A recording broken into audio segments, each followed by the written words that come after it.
আছে। এই শর্তগুলো আমরা শুনি। 5টা শর্ত। প্রাইমারি শর্ত হচ্ছে নিসাব পরিমাণ সম্পদের মালিক হওয়া, আর এটা হালাল হওয়া, 1 বছর থাকা। এগুলো হচ্ছে প্রাইমারি শর্ত। আরো 3টা সেকেন্ডারি শর্ত হচ্ছে আল মিলকিয়া, পূর্ণ ওনারশিপ থাকা, আর জিয়াদা, এটা অতিরিক্ত টাকা, এটা হওয়া, আর হচ্ছে আদামত দুয়ুন, ঋণ না থাকা। এই 5টা শর্ত আমি ব্যাখ্যা করলে বুঝবেন। 1 নাম্বার হচ্ছে নিসাব পরিমাণ সম্পদের মালিক হওয়া। আপনি সামান্য কিছু সম্পদের মালিক হইলে এখান থেকে যাকাত দিতে হবে, শরীয়ত কিন্তু এটা বলে না। সুবহানাল্লাহ। আপনি যাকাতের নিয়ম শুনলে দেখবেন যে ইসলাম কতটা ব্যালেন্স। একটা থ্রেশহোল্ড আছে, একটা স্ট্যান্ডার্ড আছে, এই মানে গেলে দিবেন। সেটা কত?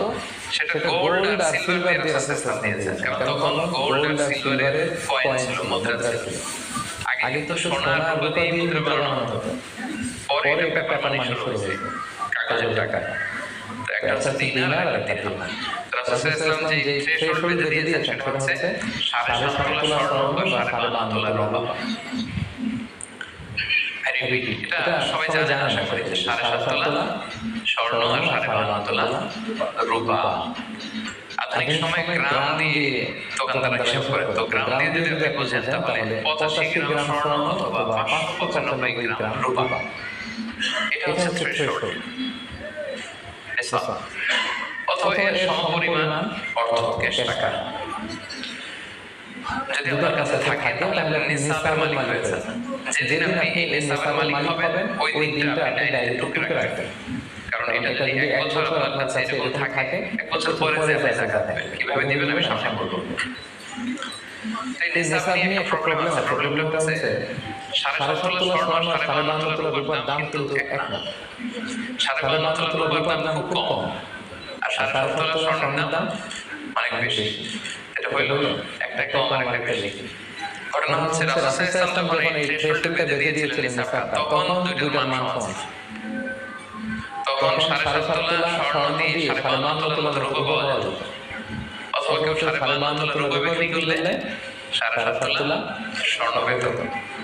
কিন্তু পরে সিলভার ফল করতে শুরু করলো। ফল করতে করতে আজকে এই অবস্থা। গোল্ড এবার খুব একটা ফল করে না, বলে গোল্ডের স্টেবিলিটিটা এখন রয়ে গিয়েছে। এখন আপনি কোনটা ধরে দিবেন টাকাটা?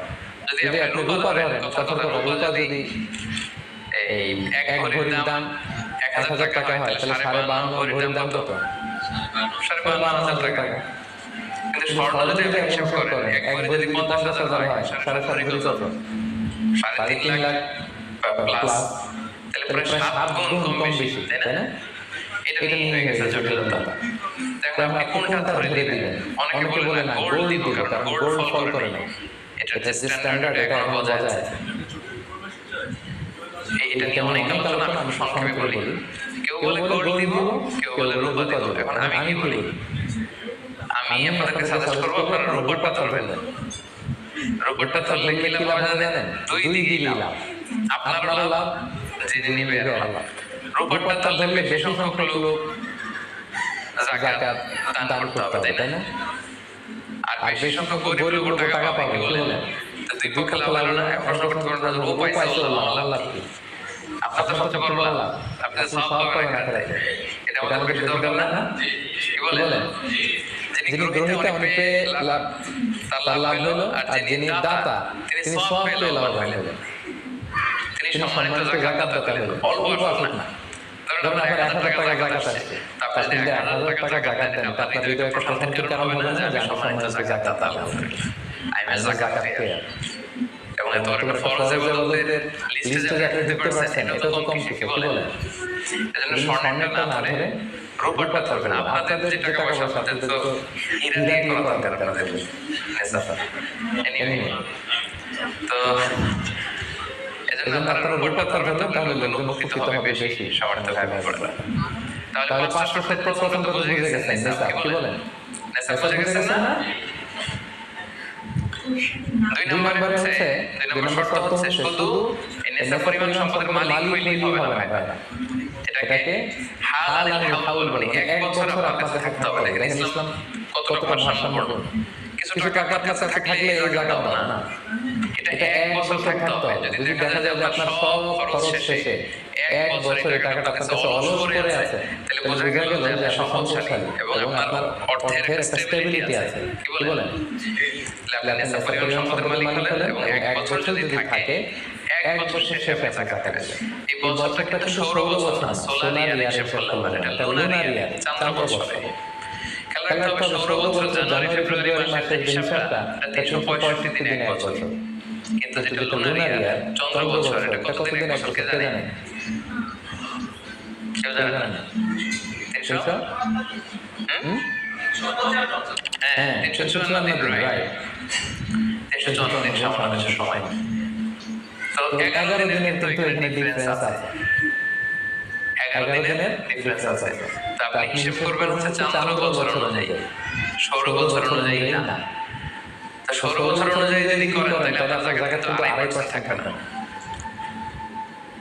চান্দ্র বছর অনুযায়ী আপনার 2.5%, সৌর বছর করলে 2.58% হবে। একটু বাড়ানো না, কারণ কতদিন বেশি, 11 দিন বেশি, পার্সেন্টেজ বেড়ে যাবে, তখন কিন্তু জায়গা আপনার 2.5% থাকবে না, 2.58%। বলার আগে বুঝে গেল সব ব্যবসায়ী সারাদিন ক্যালকুলেটর নিয়ে প্রত্যেকটা শিপমেন্ট হলো কত মিলিয়ন গেল, কত মিলিয়ন ঢুকলো, সব মুখস্থ যেন বলার আগে বুঝে ফেলতেছেন চটচট করে। মাশাআল্লাহ, তখন আর 2.5% হচ্ছে না, 2.58% হচ্ছে। তাহলে সম্মানিত ভাইরা, আপনি উদাহরণ স্বরূপ ধরেন যে আপনি গত রমজানের 20 তারিখে সর্বপ্রথম নিসাব পরিমাণ সম্পদের মালিক হয়েছে। তারপরে আপনি খেয়াল করবেন যে সারা বছর এই পরিমাণ অতিরিক্ত অলস টাকা আমার কাছে পড়ে থাকে কিনা। থাকতে এই রমজানের 20 পর্যন্ত দেখেন যে টাকাটা তো আসে, আরো হয়েছে টাকা। তার মানে আপনি এখন জাকাত দিবেন, যেহেতু নিসাবের মালিক হয়েছেন, আবার পূর্ণ একটা চন্দ্র বছর আপনার অতিক্রম করেছে, স্থায়ী হয়েছে, তখন আপনি জাকাত হিসাব করবেন। তাহলে দুইটা শর্ত বুঝলেন না। 3 নাম্বার হচ্ছে ওনারশিপ, আপনার মালিকানা থাকতে হবে, যে সম্পদটা আছে আপনার কাছে টাকা থাকলেই হবে না, এটা কমপ্লিট আর ভিতরে তাসাররুফ বলে কমপ্লিট ওনারশিপ আপনার থাকতে হবে। এখন একজনের আমানতের টাকা আপনার আছে, এটা জায়গা দিতে পারবেন? একদম 5 লাখ টাকা আমানত আছে, আপনার জায়গা শেয়ার করতে হবে, এটা তো উনি জাকাত দিবেন। তো আপনার আমানতের টাকা, এটা আপনার বুঝাই দিতে হবে। তো আমানতের টাকা কিন্তু কমপ্লিট ওনারশিপ আমার থাকে না, হিসাব করব না, এটা বুঝে গেলেন। 4 নাম্বার হচ্ছে এই টাকা আপনার অতিরিক্ত হতে হবে, আরবিতে বলে জিয়াদা। দেখেন ইসলাম কত সুন্দর, ইসলাম বলে আপনার নিজের পার্সোনাল এক্সপেন্সেস, আপনার লিভিং কস্ট, আপনার সব ধরনের অ্যাকোমোডেশন, আপনার ট্রান্সপোর্টেশন এক্সপেন্সেস, আপনার মেডিকেল এক্সপেন্সেস, আপনার বাচ্চার স্কুলিং, আপনার ইয়ারলি ট্রিপ যদি থাকে, এন্টারটেইনমেন্ট, বছরে আপনি একবার ফ্যামিলি আউটিং করেন, এই খরচগুলো যত খরচ হতে পারে, এই সব খরচ শেষেও কিছু টাকা আপনার থেকে যায়। ইসলাম বলে ওইটার উপরে যাকাত দিবেন। সুবহানাল্লাহ, জিয়াদা, অতিরিক্ত হওয়া শর্ত। আপনার লাগে, যদি আপনার টাকা লাগে তো আপনি ইউজ করবেন। আপনার টাকার ব্যবহারের জন্য সবচেয়ে বেশি খরচ থাকে আপনি নিজে। আপনার সব খরচ আলহামদুলিল্লাহ সুন্দর করে চলে, এরপরে নিসাব পরিমাণ টাকা বছরব্যাপী যখন আপনার রয়ে গেল, ইসলাম বলে 2.5%। সুবহানাল্লাহ, তাহলে অতিরিক্ত হইতে হবে। সর্বশেষ শর্ত, 5টা শর্তের সর্বশেষ শর্ত হচ্ছে ঋণ থাকতে পারে না। ঋণ থাকলে ওটা জাকাত থেকে বাদ যাবে। ধরেন আপনার আছে 5 লক্ষ, কিন্তু আবার ঋণ আছে 5 লক্ষ, কথার কথা তো আপনি আগে ঋণ দিবেন, আপনার জাকাত দিতে পারবেন না, এই কথাটা কি বুঝতে পারছেন? আচ্ছা, ঋণ ভাই 3 ধরনের। কয় ধরনের? 3 ধরনের। একটা হচ্ছে আপনার একবার পরিশোধ করতে হবে, এরকম ঋণ থাকে না, যে আমি মোরাদ ভাইয়ের কাছ থেকে 1 লক্ষ টাকা নিলাম, আজকে আমার জাকাতের হিসাব করার ডেট, তো একদিনের মধ্যে টাকাটা দিতে হবে।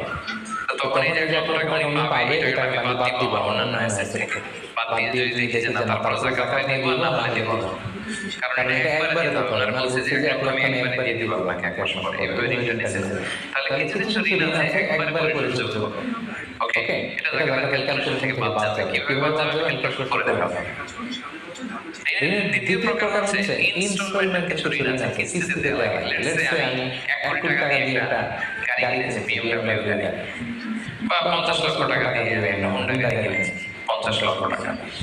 তো এটা আমি কিস্তিতে কিনেছি, কিস্তিতে যদি হয় তাহলে আপনি কিন্তু পুরোটা বাদ দিতে পারবেন না, তখন সর্বোচ্চ 12 মাসের কিস্তি বাদ দিতে পারবেন না, 12 মাসের, তাও এই 14 মাসের হিসাবে, কারণ যাকাতের হিসাবটা কি 12 মাসের হিসাব, তাই না? এটা একটা ইয়ারলি ক্যালকুলেশন। আপনি পুরোটা যদি একবারে বাদ দেন তাহলে তো আপনার জাকাত দিতে পারবেন না। কি বলেন? বাংলাদেশে অনেক বড় বড় সিআইপি ব্যবসায়ী আছে, ওনারা হাজার হাজার কোটি টাকা ব্যাংক থেকে ব্যবসায় তারা ঋণ নেন এবং ওনাদের ঋণ খেলাপি হয়। তো ওনারা যদি বলে যে আমার তো ঋণ আছে, উনি আর জাকাত দিবে, ওনারই তো আমার জাকাত দেওয়া লাগবে। কি বলেন? বড় বড় সিআইপি যদি ঋণ ভাই দেয়, উনি আর জাকাত দিবে কি করে? তো ঋণই, তখন ওনারই কিছু জাকাত আমাদের দেওয়া লাগবে, কারণ আমরা জাকাতের 8 টাকার মধ্যে একটা পরিচয় ঋণ না। কি বলেন? ঋণগ্রস্ত ব্যক্তিকে জাকাতের টাকা দিয়ে হেল্প করা যায়, তো উনি আর কি ওনারা দিয়ে দেন, ওই ঋণ বাদ দেওয়া যাবে না।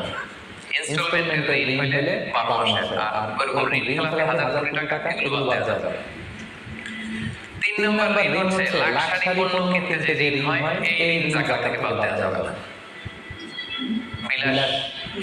বিলাসিমূলক কিছু যদি আপনি কিনেন, আপনি একটা লাম্বরগিনি কিনলেন 10 কোটি টাকা, এটা জাকাত থেকে বাদ দিতে পারবেন? তাহলে লাক্সারি আইটেমের যে ঋণ, এটা বাদ দেওয়া যায় না। তাহলে ঋণের ব্যাপারটা পুরো বুঝে গেছেন না?